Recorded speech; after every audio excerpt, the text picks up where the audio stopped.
This is an awful film.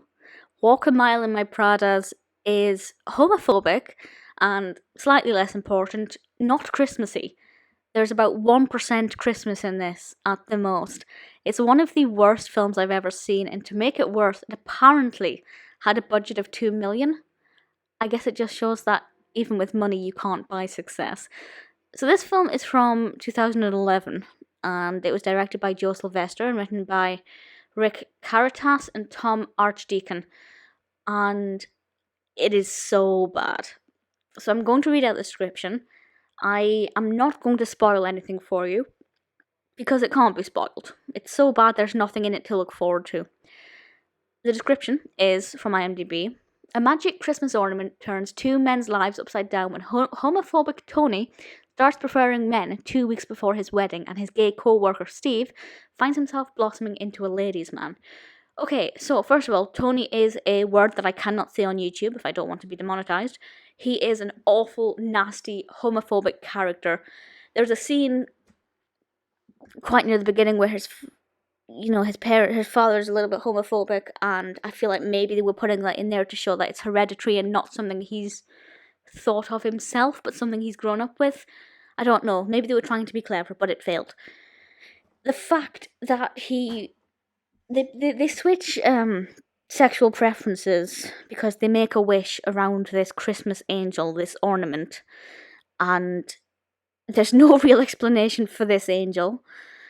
There's no other element of Christmas in this. I don't think there was snow at any point. I could be wrong. There was a distinct lack of decorations, of presents, of Christmas songs. There's nothing Christmassy about this at all. It is the least Christmas film ever, mainly because it's homophobic.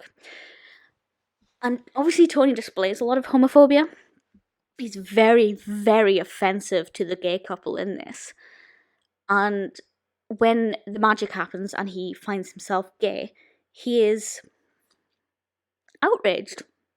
He goes to therapy at one point and tries to get the gayness, if you like, zapped out of him. That's abysmal. That's appalling. Maybe the film was trying to say, look at the ludicrous steps some people would go to change their sexual preference, but it didn't come across as that. It just came across as really offensive. The fact that Tony is so appalled by being gay, but I don't feel like he gets his comeuppance at any point. It's just so horrific. It's really bad. I just don't understand how they got away with that at all. And when Steve becomes heterosexual, it's not as bad. It's not as bad. He finds himself making derogatory remarks about women, which obviously in itself is bad because it suggests that just like every homosexual person is obviously a stereotype, every heterosexual male must also be a stereotype. It's kind of really playing on these stereotypes, which in itself is a terrible, awful game to be playing, a very dangerous game to be playing that could lead to a lot of hurt.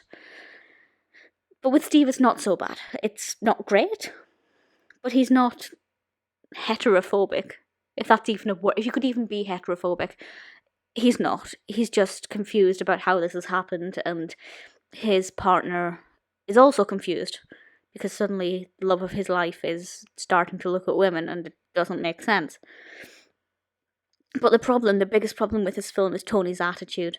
And as I said, maybe they were trying to show that if you're homophobic, well, not be careful what you wish for, but if you're homophobic, put yourself in the other person's shoes and see how they feel, but it doesn't do that at all. He is literally trying to beat the gay out of himself. It's awful. It's an abysmal script. The character's attitude is horrific. And it's not like he's homophobic for 10 minutes and then suddenly begins to question his attitude. This goes on for a long time. And the way in which he responds is just utterly despicable. This film, I don't want to say the film is homophobic because I don't feel like... I've just realised this has won 5 awards. We'll look at what those are in a second. I don't think the film itself is homophobic. I don't think that's the message it's trying to give. But that's how it comes across because it's so poorly done. Just checking what the awards are from what? So, at the Accolade competition, it won the Award of Excellence for Original Score. And fair enough, I wasn't offended by the score. But it won the Feature Film Award and the Best Actor in a Leading Role. It won Best Trailer at the Hoboken International Film Festival, which I haven't seen the trailer. It also won Best Supporting Actor, and that's it. I mean, the acting was fine. Obviously, I have a problem with Tony as a character played by Nathaniel Marston, but I don't think his acting was bad. I think he worked with what he had. Dee Wallace was in it, that was a plus. But everything else was just absolutely shameful and horrific. And whatever they were trying to do with this, it didn't work. It's not a Christmas film. Even if you think it could be a Christmas film, that is not a topic for a Christmas film. It's one of the worst films I've ever seen.